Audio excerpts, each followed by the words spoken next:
Hello and thank you for joining us on CoreTV News at 7. I am Ebulomo Adekunle.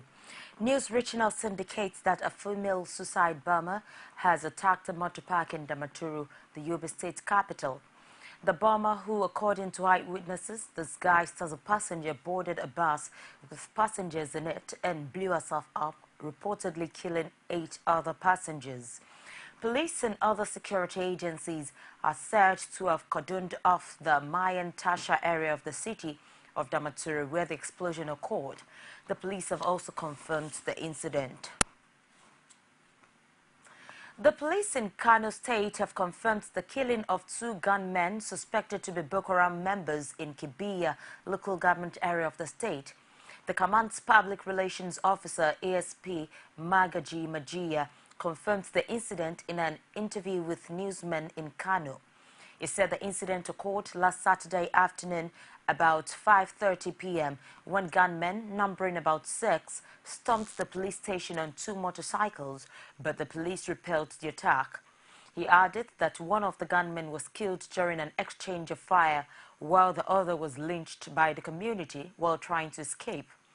Going further, he said 2 of the gunmen were also arrested and are now assisting the police in their investigation. Majia said the gunmen also abandoned one of their motorcycles before fleeing the area, adding that the police did not sustain any injury or death during the encounter. He, however, added that security has been beefed up in the area, adding that neighboring states have been alerted in order to arrest the fleeing hoodlums. A local governor, Kala Mutari, has confirmed that several dozens of people suspected of having links to Nigeria's Boko Haram have been arrested in southern Niger since the start of cross-border attacks by the Islamist group a week ago. The suspects, according to Mutari, have been sent to an anti-terrorist unit in the capital, Niamey. Boko Haram launched a series of cross-border attacks in Niger's remote Difa area on February 6th. The region is across the border from northeastern Nigeria, Boko Haram stronghold. Mutari also said the suspects were all arrested at checkpoints on access roads into Zinda, Niger's second largest city, some 400 kilometers west of Difa. He said some 10,000 people had fled the violence in Difa to Zinda and that the checkpoints allowed authorities to intercept those who have infiltrated the displaced people. President Goodluck Jonathan says he is always worried whenever he heard unexpected public utterances being made against the Nigerian military. The president said Nigerians must learn to respect members of the nation's security forces because while they are asleep in their houses, the security men are on the streets making sacrifices. Jonathan, who spoke during a presidential dinner he organized in honor of widows of the nation's fallen heroes at the presidential villa Abuja, added that he decided to host the widows, the first in the nation's history, because his government appreciated their husbands who have paid the supreme sacrifice while securing the nation. He therefore asked all Nigerians to continue to appreciate the contributions of the security forces to the nation's peace. The 80-year-old father of Joshua Dariye, the former governor of Plateau State, who was kidnapped on Saturday, February 7th, at his home in Mushere, Boko's local government area of Plateau State, was found in Kwampan local government area in the state this morning. His kidnappers released him after a lot of pressure from SSS operatives who have been on their trail from Plateau to Nasarawa states and back. 4 persons have, however, been arrested in connection with his kidnap.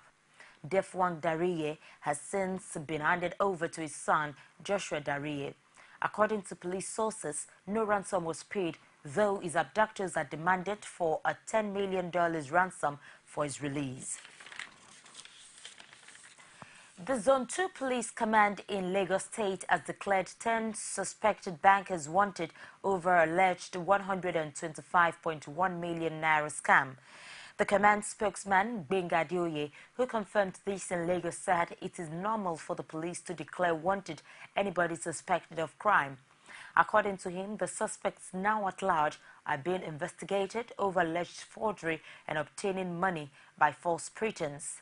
The suspects are said to have conspired with others to obtain financial facilities of 15 million naira, 10 million naira, 24 million naira, and other amounts that were obtained were 9 million naira, 11 million naira, 12 million naira, 8 million naira, 10 million naira, 5 million naira, and 15 million naira respectively from a bank. The suspected bankers are between the ages of 34 and 48.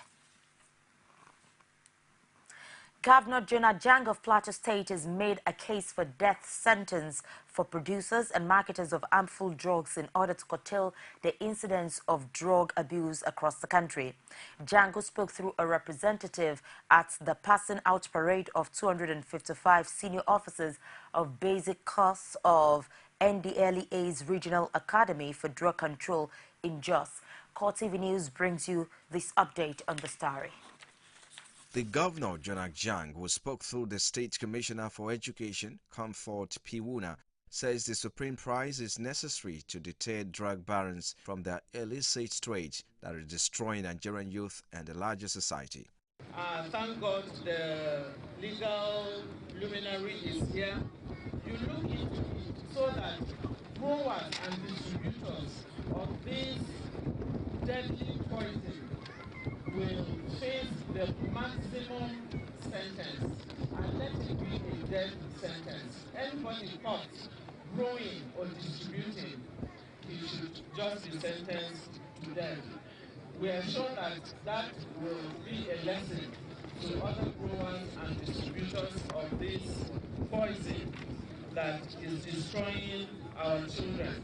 In our response to the call for a death penalty for those involved in the drug trade, the Director General of the agency, Rolly Bode George, says the death penalty is no longer in vogue in the international circle. I know how passionate that the Plateau State Governor is about fighting drug. I understand that when you understand the menace that it does, especially if you take things like meth that damages the brain and disfigures the brain and things like that, then you begin to become very worrisome of the things that it does.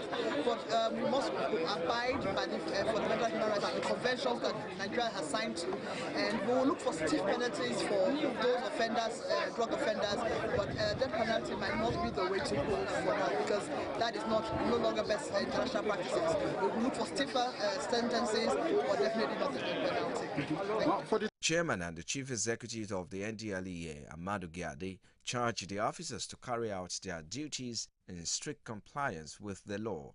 Commandant of the Academy, Shegun Oke, says the 255 graduating cadets will be posted across the 36 states of the Federation, the Federal Capital Territory, and the country's international borders.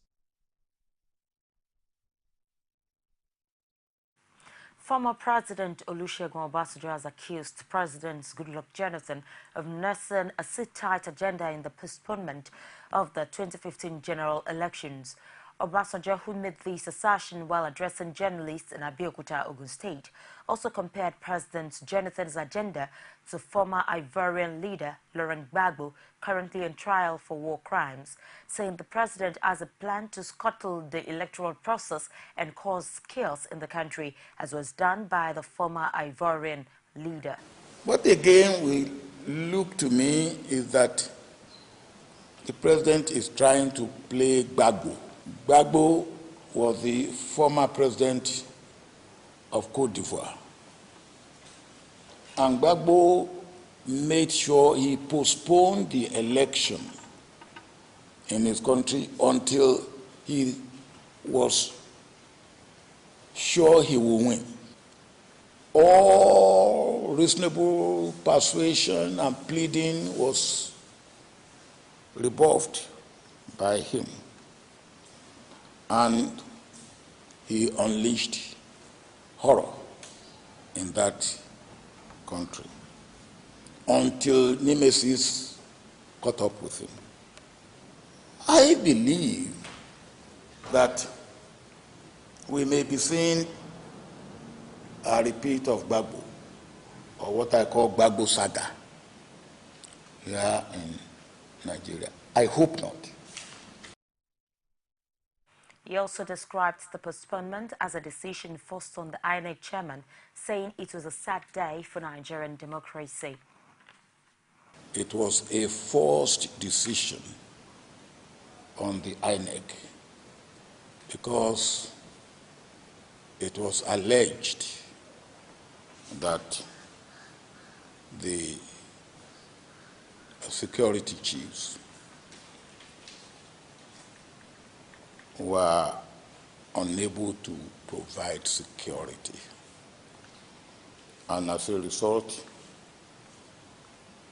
the chairman of INEC had to postpone in accordance with the dictate of the so-called security chiefs. And following former President Olusegun Obasanjo's verbal attack on President Goodluck Jonathan, alleging the latter's sit-tight posture, the presidency, in a swift reaction, expressed disappointment over the allegation. The statement said Obasanjo's unwarranted attack on President Jonathan is odious, repugnant, and self-serving. The statement further reads, in quote, "We find the false claims and allegations reportedly made against President Goodluck Jonathan by Chief Olusegun Obasanjo on Saturday in Abeokuta very odious and repugnant. As we have had cause to say before, it is most regrettable indeed that a man like Chief Obasanjo, who should know better, chooses to repeatedly, wantonly, and maliciously impugn the integrity of a sitting president of his country for the primary purpose of self-promotion. Chief Obasanjo's plot with others within and outside the country to thwart the general elections and force an unconstitutional interim national government, which he hopes to head, is well known to us. But by the grace of God Almighty, his odious plan to return to power through the back door will fail woefully." End of quote. The Independent National Electoral Commission has challenged the Director of Media and Publicity of the People's Democratic Party Presidential Campaign Organization, Femi Fani-Kayode, to prove his allegation that the Commission is intentionally preventing would-be voters from claiming their permanent voter cards. Fani-Kayode had, at a press conference in Abuja on Wednesday, alleged that the PVCs are still in China, where they were produced and are yet to be imported to Nigeria.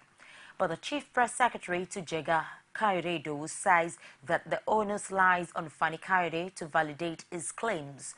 It says the Commission has extended the collection deadline and that Nigerians should make use of the opportunity to pick up their PVCs, adding that the Commission cannot drag people out of their homes to pick up the PVCs.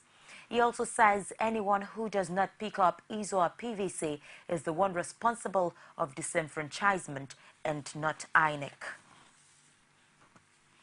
Former military President Ibrahim Babangida has expressed optimism that the rescheduled general elections will take place despite doubts expressed by Nigerians. He also called for a collective solution to the insurgency, saying it should not be seen as a Northeast problem, but a problem of all Nigerians. IBB spoke to reporters at his uphill residence in Minna after playing host to Ariwa Citizen Action for Change, ACAC, a non-political organization embarking on Train the Trainer program on enhanced peaceful coexistence in the northern region. IBB was reluctant when asked whether he has doubt on the possibility of the elections still holding, said, "I have every confidence that there would be election." In his words, on the insurgency challenges, he cautioned against reducing it to a Northeast affair, adding that it's a Nigerian affair. The former military leader also told his guests to help in educating people on collection of permanent voter cards. It's the CoreTV News at 7. We take a break and we return with more reports. Please stay with us. From time immemorial, women have birthed life, shaped character, and by extension, influenced the society. Moremi of Ife, Emoten of Benin, Queen Aminat of Zaria, all women of influence and power. Whether it's before election, after election. How ironical. Women being so powerful, yet have few grounds in decision making. They see you as a wife, and I see you as a wife to a man. We are talking women in politics. A woman will be bold enough to stand up and say, I want to become president of Nigeria. only on CoreTV News. Thank you for being there. And for more news and other information, you can visit our social media platforms. On Facebook, it's facebook.com/CoreTV News. Tweet at us at CoreTV News NG. And for videos on YouTube, youtube.com/CoreTV with a space, then news. The police operatives attached to Ilukpeju Sabo Division of the Ogun State Police Command have arrested some Fulani headsmen who robbed households at Atoba Estate in Sabo area of Abeokuta at gunpoint some days after the operation in Abeokuta. The arrest came as vigilante members of the community who had placed the suspected armed robbers under surveillance sighted the robbers while rearing their herd of cattle around the area and were able to identify them as the people who robbed them and carted away their belongings some weeks back. The community leaders then contacted the divisional police officer in charge of the area, Benga Megbokwe, who led a team of his anti-robbery team to the scene where the robbers were arrested. The arrested headsmen led police to their hideouts in a jungle called Igbo Lojumari along Igbora Road, Ogun State, where 2 other Fulani headsmen were arrested and a gun with cartridges recovered from them. Other weapons recovered from them include some cutlasses, expended cartridges, assorted charms, dummy guns. The suspected robbers arrested by the police include Aruna Ibrahim, Usman Burani, and Aruna Usman. The Acting Commissioner of Police in Ogun State, DSP Aliru Gwandu, has directed that the matter be immediately transferred to the Department of Criminal Investigation, Eleweron, Abeokuta, for thorough investigation. He also assured the good people of Ogun State of adequate protection of lives and property. The command also says it will not relent in its efforts to achieve effective policing of the state. Inspector General of Police Suleiman Abba has assured members of the public that the police are not under any instruction to shoot to kill during the forthcoming elections. He also advised officers and men of the police force not to use arms during the elections unless in extreme circumstances. Abba said this against the backdrop of claims that senior police officers are under instructions to kill as many people as possible if any of their men was killed. Police spokesman Emmanuel Ojukwu said in a statement that the IGP issued the warning at a meeting with a cross-section of top police officers. IG Abba was quoted to have told his men that the operations during the elections are expected to be guided by the rule of law. As Nigerians continue to grapple with the reality of postponement of the general elections, Lagos State Governor Babatunde Fashola says the election is beyond religious, ethnic or political party affiliation, but an opportunity to rescue the nation from the hands of corrupt leadership. Fashola made this statement at the Government House in Marina while he met with the leadership of the National Association of Nigerian Students from the southwestern region of the country. Abiola Oluwole has details in this report presented from our studio. In general elections, as announced by the chairman of the Independent Electoral Commission, Atahiru Jega, have kept politicians on their toes strategizing and networking with relevant groups across the country as they canvass for support for their political parties. Governor Fashola's meeting with the leadership of the National Association of Nigerian Students from the southwestern region served as a platform to canvass votes for the All Progressive Congress presidential candidate Muhammadu Buhari at common pools. Fashola, who painted a picture of what he calls the failure of the federal government to tackle numerous challenges facing the nation, encouraged the students' union leadership to vote for change. Let me say to you what this is not about. This is not about tribe. It's not. Anybody who tells you that is deceiving you. It's also not about religion. And it's also not about North and South, or East and West, or Christians and Muslims. It's about Nigeria.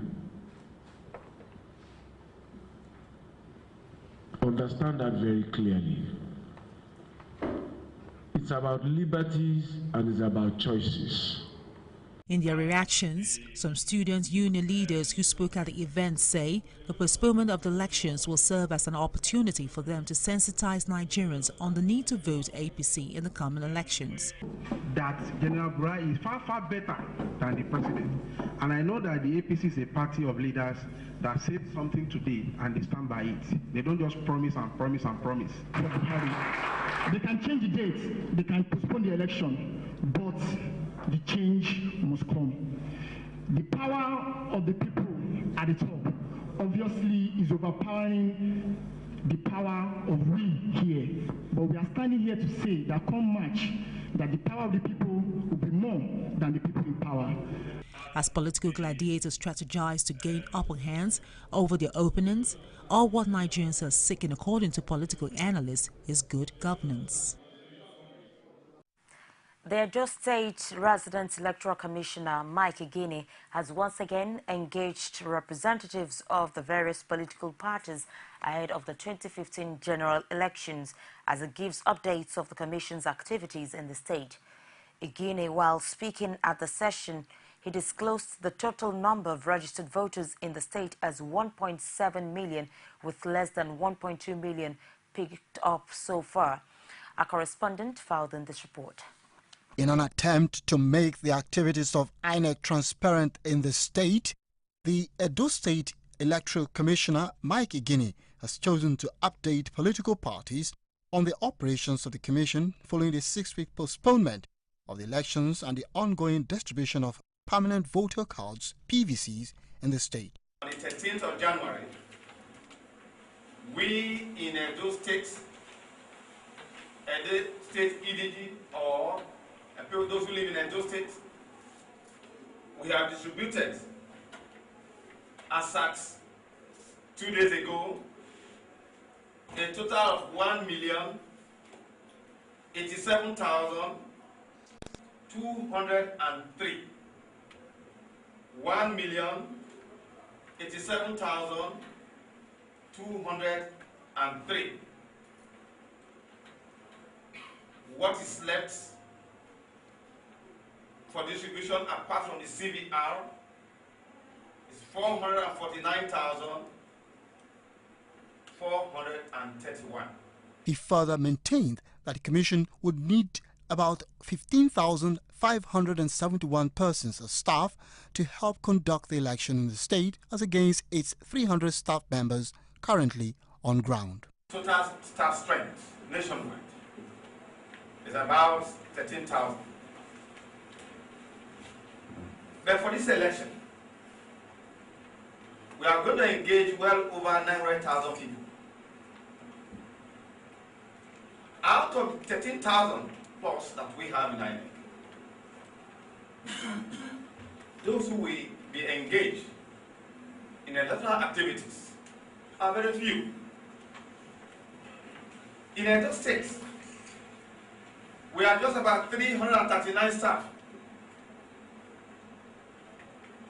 In election management, it's not everybody, even the 339 that will participate. The Edo Rec assured the provision of adequate security and also transportation of electoral materials, as it has entered into an MOU with Road Transport Employees Association to help convey both sensitive materials on the day of elections. We need a total of 15,571 to conduct elections. 15,571. What INEC has been doing, and I think that should be understood clearly, that whatever that is the outcome of election is to be seen as a reflection of who we are and what we want for our country. Meanwhile, representatives of the various political parties in attendance in their separate remarks after the session bear their minds. Transparency, free and fair elections, and letting the electorate to decide which leadership will be. And you will notice that when he spoke just now, he berated the state's electoral commissions for their lack of democratic ideals. And this is a position that those people have been canvassing in the last couple of years. And would like all Edo people, and of course, would like the governor to take a cue from the position of INEC when it comes to providing free and fair elections. One thing we believe is that if the public are well informed, there will not be a crisis, there will not be a problem. It has been an issue of lack of information that has been the challenge that we have had. But I think for what has happened today in Edo, we are being informed. I will go back to inform our people also on what to do. And now outside Nigeria, police in the Danish capital of Copenhagen say they believe a man shot dead by officers was the sole perpetrator of 2 fatal attacks in the Danish capital. Police say video surveillance indicated the man was behind an attack at a panel discussion about Islam and free speech in which one man died on Saturday and the shooting of another man outside Copenhagen's main synagogue early Sunday.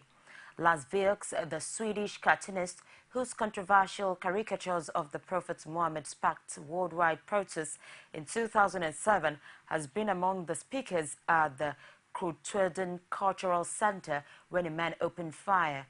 A 55-year-old man was killed when the gunman sprayed bullets at the cultural center, while a young Jewish man was gunned down outside the synagogue. And that's it for the news at 7. Join me again at 9:45 for the primetime news. Thank you for watching. I am Ebunlomo Adekunle.